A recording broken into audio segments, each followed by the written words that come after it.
Hey guys, Steve again from Outsider Garage. Doing a quick update on the GTR project.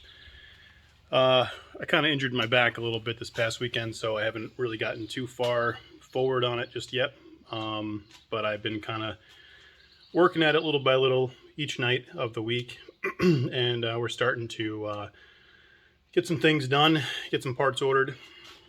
So we got a really nice array of parts on the way, and some parts have already come through. So I'm going to flip it around and just try to give a walkthrough where we're at with the car and where we're going. All right, so first part that we actually received for the car was the rear quarter glass. That came in from Shea Merrit at Tacoma Nissan, along with some other OEM Nissan parts that I picked up. I've actually never seen these things new before, so it was quite kind of interesting and cool to see.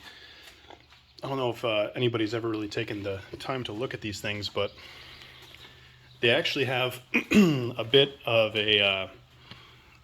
like a little curve in them right there, which is kind of neat. They kind of like bump out. I never really realized that until I saw these things up close. Anyhow, back to the GTR. I did do some work on the trunk. So I was thinking originally that maybe like the OEM R34, there was a section of these that were cut out and that they had molded them into this kit. And it doesn't look like that's the case. It looks like from the back that there's a seam right there, obviously, that goes all the way up to the top. But what I'm guessing is that these are built into the bumper fascia, and somewhere along this line going down here, probably to here or something. I don't know exactly, but there's going to be a spot there. So now I'm kind of like rethinking the idea of separating them. So I think what it's going to end up happening is what I'm going to do is, you can see that they cut out a lot of the rear support back here that actually housed all of the R32 tails. And there's not a lot going on up here. They did weld like a little bracket in here. I think what I'm going to do is I'm going to knock these things out, and I am going to do like a little tiny like tube like support structure in the rear end here that has like mounting points for both sides, for the tails and for the top of the fender, and then something going on back here to tie these together as well. And then what I can do is actually extend this around over into here, and I can make like a little kind of like housing area that will help actually like secure the taillight innards to the fascia. That leaves this whole section, this difficult spot here left, which I'm guessing what I'm going to end up having to do is, I'm going to talk to the fiberglass guy, but I guess we're going to try to maintain these molds. And I think that if we add some additional structure down underneath here and do this right, there'll be a lot less movement flex in this, and hopefully it'll stay intact. So that's the plan for right now. I went ahead and took out those LED tails up there. They're kind of corny looking, and they had to come out anyways because I want to build like a support structure back there that's going to hold the tails in place. And also I got rid of the trunk support system and the tension bars in the back here, so they're all gone now. I am going to be doing a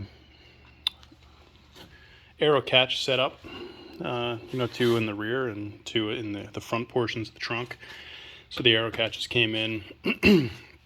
So I'm going to be doing kind of like a little rail system that goes around the back here.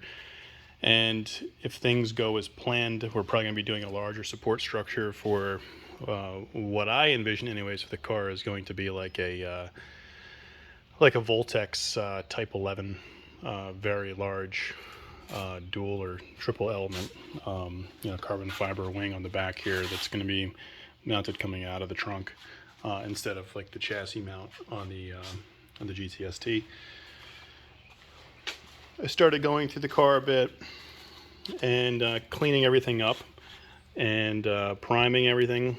Well, not everything, but as much of the things I can get to that I don't have to fix. So the car has got a bit of primer on it now. Everything was vacuumed up and scraped and primed. And I'm about to start repair on these two areas on the sills, here and here. And I pulled out some of the plugs in the rear to take a look, just make sure that there's no rot or anything down there, and they all look clean, so that's good. I went through the back, actually, believe it or not, I fit through here and I got into the back seat, and I was able to use this nylon wheel to try to cut away at a lot of the things that were still on the car when it was painted. So you can see there's like little like gray spots like here and here. Those were all like little bits of foam or fabric tape that are used to hold on certain things with the OEM harness and everything that were never removed when it was painted. So I went ahead and I basically, you know, took all those things off. So this is all going to get cleaned up, and then I'll prime it, and then I'll sand it, and then I will get you know, one more coat of primer on it, and then we're gonna you know, send it for paint. In the front, yeah, same thing, just coat of primer. I've been working on it a bit, and I have more primer coming in, and we'll continue with that. And these rust repairs. I had this spare Sparco quick release, so I just threw that on there for shits and giggles, and I think we'll probably end up leaving that there. Moving around to the back of the car, more parts from Shea Merrit at Tacoma Nissan. So he watched the video that I uploaded first last week, and I had mentioned that I wasn't sure exactly what reverse lights these were, this bumper, and Shea confirmed that they were indeed R34 reverse lights. So he sent me a set of R34 reverse lights. Kind of cool. I got to figure out how exactly these are going to fit, but for the time being, preliminarily, they fit pretty good. So that's inspiring. I'm not sure exactly how this piece works, but it certainly fits nice and flush in there. So that's good.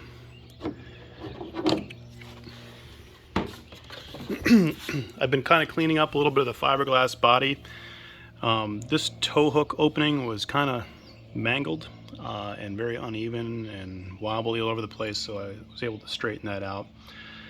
I've been sanding more and trying to identify you know, problem areas in the fiberglass that needs to get for repair. I did purchase some fiberglass, and I'm going to be trying to strengthen some of the body panels that need strengthening. I did take off the front bumper and got a pretty good look at the back of this. All in all, it's pretty clean. Kind of interesting. It actually has like the little tabs inside there built in to hold like the mesh in place and stuff, which is kind of neat. I actually started trying to fit these side skirts a little bit better. These, again, I mean, I'm going to put this all in the hands of a much more capable, you know, fiberglass person than myself, because it's going to be a rather large job. I did actually get a little bit of information from Extreme Dimensions about this kit. So from my understanding, my conversation with them was that this kit was produced, I believe, sometime around like 2010, 2011 or so. And they did confirm a few things about the kit as far as like what translates over to R34 and which doesn't as far as OEM parts. They did mention that the trunk itself is not a R34 trunk. It was a custom piece that was made for the R32 chassis with this kit to resemble the R34. They also told me that they only sold a quote-unquote handful of these kits. So I'm guessing that probably means something less than 5. For obvious reasons, they did not sell well in the United States because GTRs, R32 GTRs, were not legal at that point. So they discontinued production. And I think the only thing that they now have anything left in stock for this kit is the side skirts. So that is kind of cool that there is not many of these things. I was, like I said before, like I've only seen the two, this one and the one on the internet that everybody uses to advertise the kit. If anybody else knows anybody that has one of these things, please give me a shout out, and I would love to see it for sure. So yeah, I mean, we're just continuing with bodywork. I did start a little bit with wheel fitment. I brought my 18 by 12 minus 33s over, and I mounted them in the rear here. And the one thing that I noticed was that they're actually, this Pandem kit is actually significantly wider than this Extreme Dimensions kit, which is not what I first had thought from looking at them. But it was probably a good 1.5 inches less wide than the Pandem kit, which was surprising. So I don't think I'm going to be able to get the meaty fitment on this that I wanted. I measured from the inside wheel wells to the J member and to the outside of the fender, and it looks like we've got approximately, like, it's somewhere less than 12 inches. So a 12-inch wheel would be a stretch on this for sure. So I think what I'm going to do is I'm going to go on the safe side, and I'm going to get like a 10.5 with like a small positive offset, and I'm going to get a square setup, obviously. And then we should be, pretty good as far as, making sure that this thing is capable of having an all-wheel drive drivetrain. And I mean, we're gonna fit some, decent-sized tires on these things. So I'm thinking like 295s or maybe 305s or something, with like a 35 or a 40 height. So she'll have some grip and she'll look pretty good. But it's not going to have the gigantic rear fitment like this car does, unfortunately. So I was actually looking at some of the wheel choices, and yes, I actually put like a little spacer on there. I was playing around with the wheels this came with, which was really G35 wheels. But I think what we're going to end up doing is getting the SSR Type Fs in black. They have kind of a very interesting look, and I haven't seen them on many, wide-bodied cars, and they are kind of track-oriented. And I've never had a set of SSRs before, so I think we're gonna go that route in like 10.5, like plus 15 or so, like I mentioned before, and put some very meaty, tires on there, and this thing will probably look, pretty much ready to go. I'm talking right now with Dan Olivera from Fitted Visions about getting set up with some suspension on this car.